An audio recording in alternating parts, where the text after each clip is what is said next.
नमस्कार। आप सुन रहे हैं मुंशी प्रेमचंद जी का प्रसिद्ध उपन्यास गबन। अभी तक आपने सुना जालपा को बंगले पर रमानाथ नहीं मिलता, वो पुलिस के साथ बाहर गया हुआ है। एक दिन जालपा को पुलिस की मोटरों के साथ एक मोटर में रमानाथ दिखाई देता है। जालपा रमा को पत्र देने में कामयाब हो जाती है और रमा को पता चलता है कि उस पर कोई मुकदमा नहीं है। अब रमा पुलिस को धोखा देकर जालपा से मिलने देवी दीन के घर जाता है, जहाँ जालपा उससे अपना बयान बदलने के लिए कहती है। आइए आगे सुनते हैं। रमा मुंह अंधेरे अपने बंगले जा पहुंचा। किसी को कानों कान खबर ना हुई। नाश्ता करके रमा ने खत साफ किया, कपड़े पहने और दरोगा के पास जा पहुंचा। त्योरियां चढ़ी हुई थी। दरोगा ने पूछा, खैरियत तो है? नौकरों ने कोई शरारत तो नहीं की? रमा ने खड़े खड़े कहा, नौकरों ने नहीं, आपने शरारत की है। आपके मातहतों, अफसरों और सब ने मिलकर मुझे उल्लू बनाया। दरोगा ने कुछ घबरा कर पूछा, आखिर बात क्या है, कहिए तो। रमानाथ, बात यही है कि इस मामले में अब कोई शहादत नहीं दूंगा। इससे मेरा कोई ताल्लुक नहीं। आपने मेरे साथ चाल चली और वारंट की धमकी देकर मुझे शहादत देने पर मजबूर किया। अब मुझे मालूम हो गया कि मेरे ऊपर कोई इल्ज़ाम नहीं। आप लोगों का चकमा था। पुलिस की तरफ से शहादत नहीं देना चाहता। मैं आज जज साहब से साफ कह दूंगा, बेगुनाहों का खून अपनी गर्दन पर नहीं लूँगा। दरोगा ने तेज होकर कहा, आपने खुद बयान तस्लीम किया था? रमानाथ, मीजान की गलती थी, गबन नहीं था। म्यूनिसिपैलिटी ने मुझ पर कोई मुकदमा चलाया ही नहीं। ये आपको कैसे मालूम हो गया? इनसे आपको कोई बहस नहीं। मैं शहादत नहीं दूंगा, साफ साफ कह दूंगा, पुलिस ने मुझे धोखा देकर शहादत दिलवाई है। जिन तारीखों का वह वाक़या है, उन तारीखों में मैं इलाहाबाद में था। म्यूनिसिपल ऑफिस में मेरी हाजिरी मौजूद है। दरोगा ने इस आपत्ति को हंसी में उड़ाने की चेष्टा करके कहा, अच्छा साहब, पुलिस ने धोखा ही दिया, लेकिन उसका खातिरख्वाह इनाम देने को भी तो हाजिर है। कोई अच्छी जगह मिल जाएगी, मोटर पर बैठे हुए सैर करेंगे। खुफिया पुलिस में कोई जगह मिल गई तो चैन ही चैन है। सरकार की नज़रों में इज्जत और रसूख कितना बढ़ गया। यूँ मारे मारे फिरते, शायद किसी दफ्तर में क्लर्की मिल जाती, यह भी बड़ी मुश्किल से। यहाँ तो बैठे बैठाए तरक्की का दरवाज़ा खुल गया। अच्छी तरह कारगुजारी होगी तो एक दिन राय बहादुर मुंशी रमानाथ डिप्टी सुपरिटेंडेंट हो जाओगे। तुम्हें हमारा एहसान मानना चाहिए और आप उन उल्टे खफा होते हैं। रमा पर इस प्रलोभन का कुछ असर नहीं हुआ। बोला, मुझे क्लर्क बनना मंजूर है, इस तरह की तरक्की नहीं चाहता। यह आप ही को मुबारक रही। इतने में डिप्टी साहब और इंस्पेक्टर भी आ पहुंचे। रमा को देखकर इंस्पेक्टर साहब ने गरमाया, हमारे बाबू साहब तो पहले से ही तैयार बैठे हैं, बस इसी की कारगुजारी पर वारा न्यारा है। रमा ने इस भाव से कहा, मानो मैं भी अपना नाफा नुकसान समझता हूँ। हाँ, जरा वारा न्यारा कर दूंगा। इतने दिनों तक आप लोगों के इशारे पर चला, अब अपनी आंखों से देखकर चलूंगा। इंस्पेक्टर ने दरोगा का मुंह देखा, दरोगा ने डिप्टी का, डिप्टी ने इंस्पेक्टर का मुंह देखा। ये कहता क्या है? इंस्पेक्टर साहब विस्मित होकर बोले, क्या बात है? हलफ से कहता हूँ, आप कुछ नाराज मालूम होते हैं। रमानाथ, मैंने फैसला किया है कि आज अपना बयान बदल दूंगा। बेगुनाहों का खून नहीं कर सकता। इंस्पेक्टर ने दया भाव से उसकी तरफ देखकर कहा, आप बेगुनाहों का खून नहीं कर रहे हैं, अपनी तकदीर की इमारत खड़ी कर रहे हैं। हलफ से कहता हूँ, ऐसे मौके बहुत कम आदमियों को मिलते हैं। आज क्या बात हुई जो आप इतना खफा हो गए? आपको कुछ मालूम है दरोगा साहब? आदमियों ने तो कोई शोखी नहीं की। अगर किसी ने आपके मिजाज में खिलाफ कोई भी काम किया हो तो उसे गोली मार दीजिए। हलफ से कहता हूँ। दरोगा, मैं अभी जाकर पता लगाता हूँ।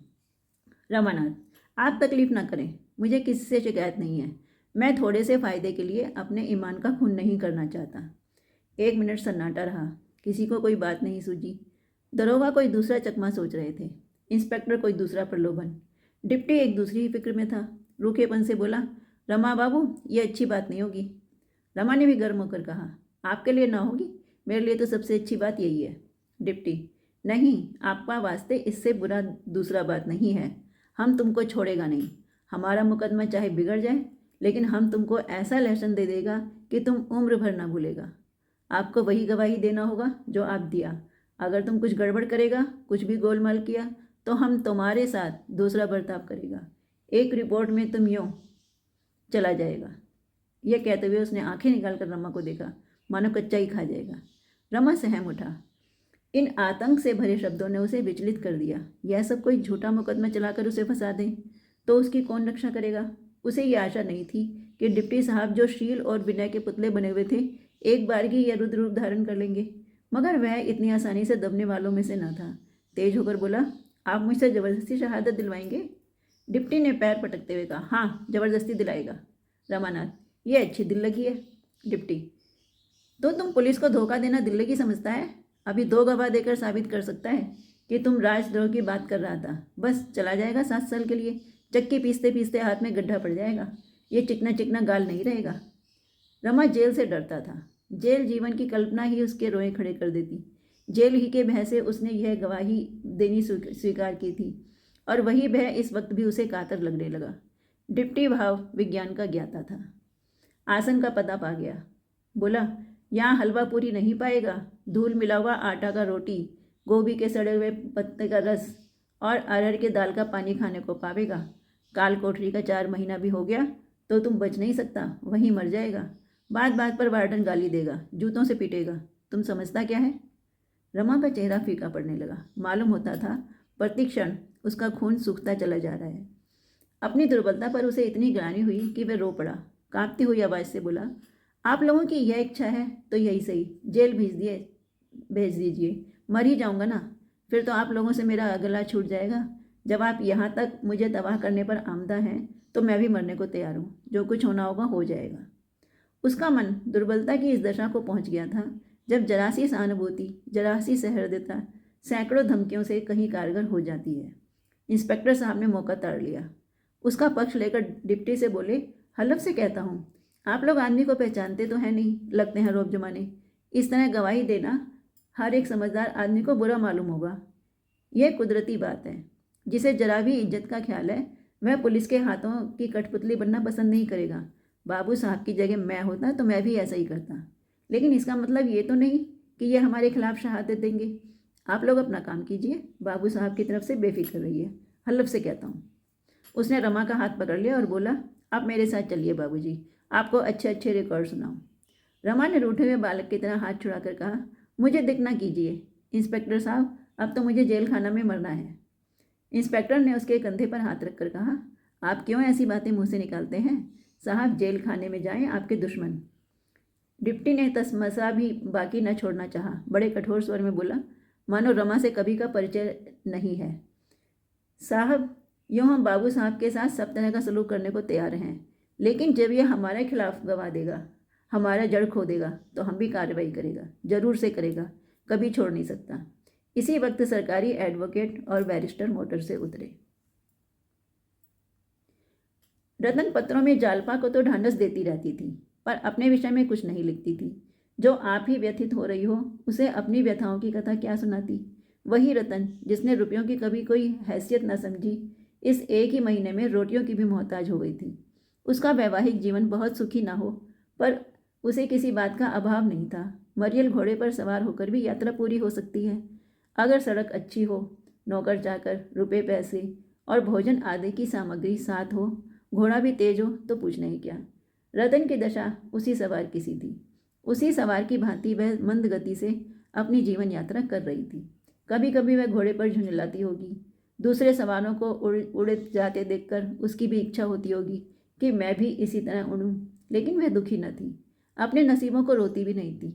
वह उस गाय की तरह थी जो एक पतली सी पगडंडी के बंधन में पड़कर अपनी नांद के भूसे खली में मगन रहती है। सामने हरे हरे मैदान हैं, उसमें सुगंधमय घासें लहरा रही हैं, पर वह पगैया तोड़ाकर कभी उधार नहीं जाती। उसके लिए उस पगैया और लोहे की जंजीर में कोई अंतर नहीं। यौवन को प्रेम की इतनी क्षुधा नहीं होती जितनी आत्म प्रदर्शन की। प्रेम की क्षुधा पीछे आती है। रतन को आत्म प्रदर्शन से सभी उपाय मिले हुए थे। उसकी युक्ति आत्मा अपने श्रृंगार और प्रदर्शन में मग्न थी। हंसी विनोद, सैर सपाटा, खाना पीना, यही उसका जीवन था, जैसा प्रायः सभी मनुष्यों का होता है। इससे गहरे जल में जाने की ना उसे इच्छा थी ना प्रयोजन। संपन्नता बहुत कुछ मानसिक व्यथाओं को शांत करती है। उसके पास अपने दुखों को भुलाने के कितने ही ढंग हैं, सिनेमा, थिएटर, देश भ्रमण, ताश, पालतू जानवर, संगीत, लेकिन विपन्नता को भुलाने का मनुष्य के पास कोई उपाय नहीं, इसके सिवा कि वह रोए, अपने भाग्य को कोसे या संसार से विरक्त होकर आत्महत्या कर ले। रतन की तकदीर ने पलटा खाया था। सुख का स्वप्न भंग हो गया था और विपन्नता का कलंक अब उसे खड़ा घूर रहा था, और यह सब हुआ अपने ही हाथों। पंडित जी उन प्राणियों में से थे जिन्हें मौत की फिक्र नहीं होती। उन्हें किसी तरह यह भ्रम हो गया था कि दुर्बल स्वास्थ्य के मनुष्य अगर पथ्य और विचार से रहें तो बहुत दिनों तक जी सकते हैं। वह पथ्य और विचार की सीमा के बाहर कभी नहीं जाते। फिर मौत को उनसे क्या दुश्मनी थी जो खामखा उसके पीछे पड़ती।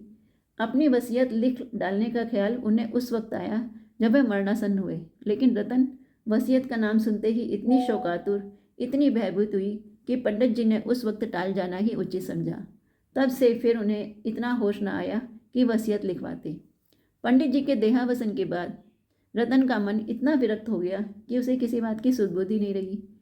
यह वह अवसर था जब उसे विशेष रूप से सावधान रहना चाहिए था। इस भांति सतर्क रहना चाहिए था मानो दुश्मनों ने उसे घेर रखा हो, पर उसने सब कुछ मणिभूषण पर छोड़ दिया और उसी मणिभूषण ने धीरे धीरे उसकी सारी संपत्ति अपहरण कर ली। ऐसे ऐसे षड्यंत्र रचे कि सरला रतन को उसके कपट व्यवहार का आभास तक नहीं हुआ। फंदा जब खूब कस गया तो उसने एक दिन आकर कहा, आज बंगला खाली करना होगा, मैंने इसे बेच दिया है। रतन ने जरा तेज होकर कहा, मैंने तो तुमसे कहा था कि अभी बंगला नहीं बेचूंगी। मणिभूषण ने विनय का आवरण उतार फेंका और त्योरी चढ़ाकर बोला, आप में बातें भूल जाने की बुरी आदत है। इसी कमरे में मैंने आपसे जिक्र किया था और आपने हामी भी भरी थी। अब जब मैंने बेच दिया तो आप ये स्वांग खड़ा कर दिए। बंगला आज खाली करना होगा और आपको मेरे साथ चलना होगा।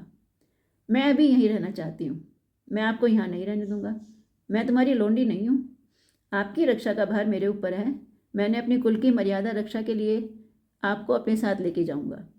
रतन ने होठ जमाकर कहा, मैं अपनी मर्यादा की रक्षा अपने आप कर सकती हूँ, तुम्हारी मदद की जरूरत नहीं। मेरी मर्जी के बगैर तुम यहाँ कोई और चीज़ नहीं बेच सकते। मणिभूषण ने वज्र सा मारा, आपका इस घर पर और चाचा जी की संपत्ति पर कोई अधिकार नहीं है। वह मेरी संपत्ति है। आप मुझसे केवल गुजारे का सवाल कर सकती हैं। रतन ने विस्मित होकर कहा, तुम कुछ भंग तो नहीं खा गए हो? मणिभूषण ने कठोर स्वर में कहा, मैं इतनी भंग नहीं खाता कि बेसिर पैर की बातें करने लगूं। आप तो पढ़ी लिखी हैं, एक बड़े वकील की धर्मपत्नी भी, कानून की बहुत सी बातें जानती होंगी। सम्मिलित परिवार में विधवा का अपने पुरुष की आपत्ति पर संपत्ति पर कोई अधिकार नहीं होता। चाचा जी और मेरे पिताजी में कभी अलगौवा नहीं हुआ। चाचा जी यहाँ थे, हम लोग इंदौर में थे, पर इसमें यह सिद्ध नहीं हो जाता कि हम में अलगाव था। अगर चाचा अपनी संपत्ति आपको देना चाहते तो कोई वसीयत अवश्य लिख जाते, और वसीयत कानून के अनुसार कोई चीज़ ना होती, पर हम उसका सम्मान करते।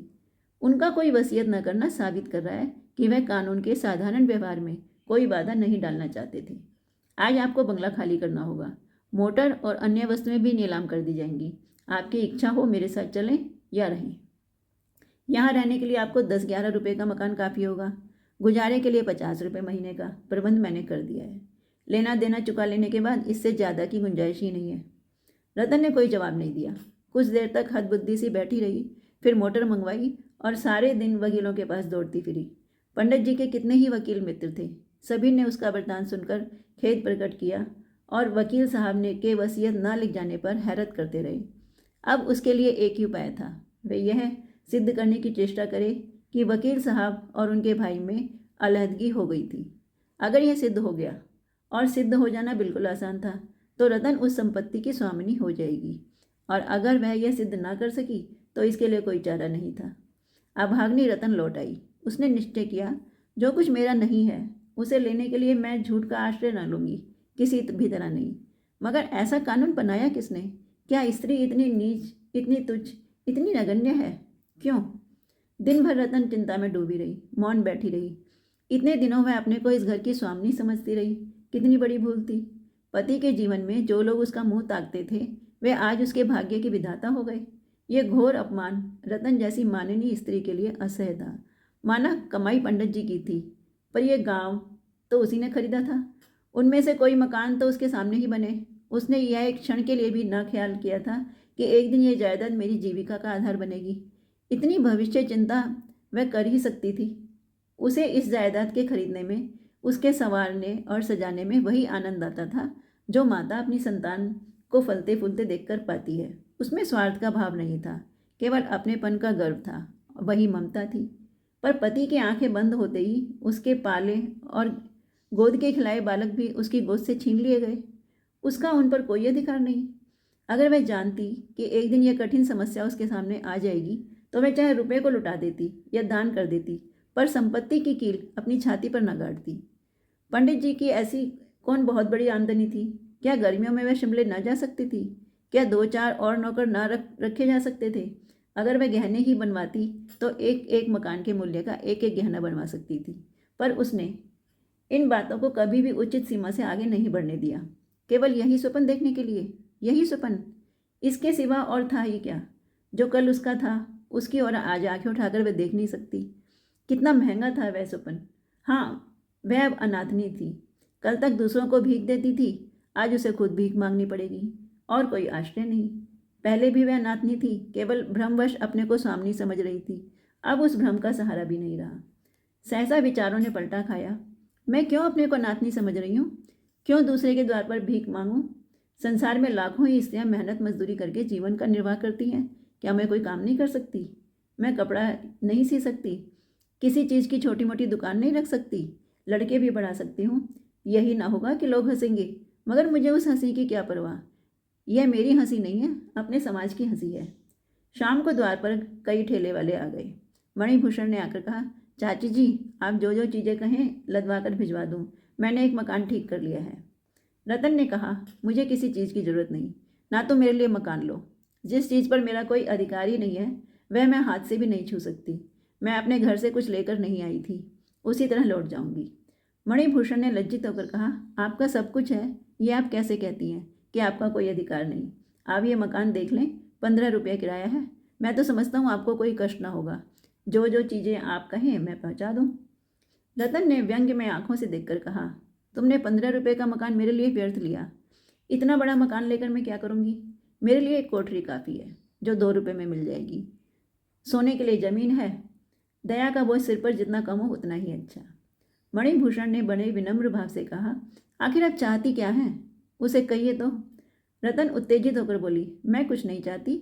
मैं इस घर का एक तिनका भी अपने साथ नहीं लेके जाऊंगी। जिस चीज़ पर मेरा कोई अधिकार नहीं वह मेरे लिए वैसी ही है जैसे किसी गैर आदमी की चीज़। मैं दया की भिखारनी नहीं बनूंगी। तुम इन चीज़ों के अधिकारी हो, ले जाओ। मैं जरा भी बुरा नहीं मानती। दया की चीज़ ना जबरदस्ती ली जा सकती है और ना दी जा सकती है। संसार में हजारों विधवाएं हैं जो मेहनत मजदूरी करके अपना निर्वाह कर रही हैं। मैं भी वैसे ही हूँ। मैं भी उसी तरह मजदूरी कर लूँगी और अगर ना कर सकूँगी तो किसी गड्ढे में डूब मरूंगी। जो अपना पेट भी ना पाल सके उसे जीते रहने का, दूसरों का बोझ बनने का कोई हक नहीं। ये कहती हुई रतन घर से निकली और द्वार की ओर चली। मणिभूषण ने उसका रास्ता रोककर कहा, अगर आपकी इच्छा ना हो तो मैं बंगला अभी ना बेचूं। रतन ने जलती हुई आंखों से उसकी ओर देखा। उसका चेहरा तमतमाया हुआ था। आंसुओं के उमड़ते हुए वेग को रोककर बोली, मैंने कह दिया, इस घर की किसी चीज़ से मेरा कोई नाता नहीं है। मैं किराए की लौंडी थी। लौंडी का घर से क्या मतलब? ना जाने किस पापी ने यह कानून बनाया था। अगर ईश्वर कहीं है और उसके यहाँ कोई न्याय होता है तो एक दिन उसी के सामने इस पापी से पूछूंगी, क्या तेरे घर में माँ बहनें नहीं थी? तुझे उनका अपमान करते लज्जा ना आई? अगर मेरी जवान में इतनी ताकत होती कि सारे देश में उसकी आवाज़ पहुंचती तो मैं सब स्त्रियों से कहती, बहनों, किसी सम्मिलित परिवार में विवाह मत करना, और अगर करना तो जब तक अपना घर अलग ना बना लो चैन की नींद मत सोना। यह मत समझो कि तुम्हारे पति के पीछे इस घर में तुम्हारा मान के साथ पालन होगा। अगर तुम्हारे पुरुष ने कोई लड़का नहीं छोड़ा तो तुम अकेली रहो, चाहे परिवार में एक ही बात है। तुम अपमान और मजदूरी से नहीं बच सकती। अगर तुम्हारे पुरुष ने कुछ छोड़ा है तो अकेली रहकर तुम उसे भोग सकती हो, परिवार में रहकर तुम्हें उससे हाथ धोना पड़ेगा। परिवार तुम्हारे लिए फूलों की सेजनी, कांटों की शैया है, तुम्हारा पार लगाने वाली नौका नहीं, तुम्हें निगल जाने वाला जंतु। संध्या हो गई थी। गर्द से भरी हुई फागुन की वायु चलने लगी थी। आंखों में धूल झोंक रही थी। रतन चादर संभालती सड़क पर चली जा रही थी। रास्ते में कई परिचित स्त्रियों ने उसे टोका। कोई ने अपनी मोटर रोक ली और उसे बैठने को कहा, पर रतन को उनकी सहृदयता इस समय वाण सी लग रही थी। वह तेजी से कदम उठाती हुई जालपा के घर चली जा रही थी। आज उसका वास्तविक जीवन आरंभ हुआ था। ठीक 10 बजे जालपा और देवीदीन कचहरी पहुंच गए। दर्शकों की काफ़ी भीड़ थी। ऊपर की गैलरी दर्शकों से भरी हुई थी। कितने ही आदमी बरामदों में और सामने के मैदान में खड़े थे। जालपा ऊपर गैलरी में जा बैठी। देवीदीन बरामदे में खड़ा हो गया। इल्जाम पर जज साहब ने एक तरफ अहलमत था, दूसरी तरफ पुलिस के कई कर्मचारी खड़े थे। सामने कटघरे के बाहर दोनों तरफ के वकील खड़े मुकदमा पेश होने का इंतजार कर रहे थे। मुलजिमों की संख्या 15 से कम न थी। सब कटघरे के बगल में जमीन पर बैठे हुए थे। सभी के हाथों में हथकड़ियाँ थीं, पैरों में बेड़ियाँ। कोई लेटा था, कोई बैठा था, कोई आपस में बातें कर रहा था। दो पंजे लड़ा रहे थे। दो में किसी में विषय पर बहस हो रही थी। सभी प्रसन्नचित्त थे। घबराहट, निराशा या शोक का किसी के चेहरे पर कोई चिन्ह नहीं था। 11 बजते बजते अभियोग की पेशी हुई। पहले जाब्ते की कुछ बातें हुई, फिर 2-1 पुलिस की शहादतें हुई। अंत में कोई 3 बजे रमानाथ गवाहों के कटघरे में लाया गया। दर्शकों में सनसनी सी फैल गई। कोई तंबोली की दुकान से पान खाता हुआ भागा, किसी ने समाचार पत्र को मरोड़कर जेब में रखा और सब इल्जाम के कमरे में जमा हो गए। जालपा भी संभल कर बारजे में आकर खड़ी हो गई। वह चाहती थी कि एक बार रमा की आंखें उठ जाती और वह उसे देख लेती, लेकिन रमा सिर झुकाए खड़ा था, मानो वह इधर उधर देखते डर रहा हो। उसके चेहरे का रंग उड़ा हुआ था, कुछ सहमा हुआ, कुछ घबराया हुआ। इस तरह खड़ा था मानो उसे किसी ने बांध रखा है और भागने की कोई राह नहीं है। जालपा का कलेजा धक धक कर रहा था, मानो उसके भाग्य का निर्णय हो रहा हो। रमा का बयान शुरू हुआ। पहला ही वाक्य सुनकर जालपा सिहर उठी। दूसरे वाक्य ने उसकी त्योरियों पर बल डाल दिए। तीसरे वाक्य ने उसके चेहरे का रंग फीका कर दिया और चौथा वाक्य सुनते ही वह एक लंबी सांस खींचकर पीछे रखी हुई कुर्सी पर टिक गई, मगर फिर दिल ना माना। जंगले पर झुककर फिर उधर कान लगा दिए। वही पुलिस की सिखाई हुई शहादत थी जिसके आशय वह देवी दीन के मुंह से सुन चुकी थी। अदालत में सन्नाटा छाया हुआ था। जालपा ने कई बार खांसा कि शायद अब भी रमा की आंखें ऊपर उठ जाएं, लेकिन रमा का सिर और भी झुक गया। मालूम नहीं उसने जालपा के खांसने की आवाज़ पहचान ली या आत्मग्लानि का भाग्य उदय हो गया। उसका स्वर भी कुछ धीमा हो गया। एक महिला ने, जो जालपा के साथ ही बैठी थी, नाक सिकोड़कर कहा, जी चाहता है इस दुष्ट को गोली मार दूं। ऐसे ऐसे स्वार्थी भी इस देश में पड़े हैं जो नौकरी या थोड़े से धन के लोभ में निरपराधों के गले पर छुरी उधारने से भी नहीं हिचकते। जालपा ने कोई जवाब न दिया। एक दूसरी महिला ने, जो आंखों पर ऐनक लगाई हुई थी, निराशा के भाव से कहा, इस अभागे देश का ईश्वरी मालिक है। गवर्नरी तो लाला को कहीं नहीं मिल जाती, अधिक से अधिक कहीं क्लर्क हो जाएंगे। उसी के लिए अपनी आत्मा की हत्या कर रहे हैं। मालूम होता है कोई मर भुखा है, नीच आदमी है, पल्ले सिरे का कमीना और छिचोरा। तीसरी महिला ने ऐनक वाली देवी से मुस्कुराकर पूछा, आदमी फैशनेबल है और पढ़ा लिखा भी मालूम होता है, भला तुम इसे पा जाओ तो क्या करो? ऐनकबाज देवी ने उद्दंडता से कहा, नाक काट लो, बस नट्टा बना के छोड़ दूँ। और जानती हो मैं क्या करूँ?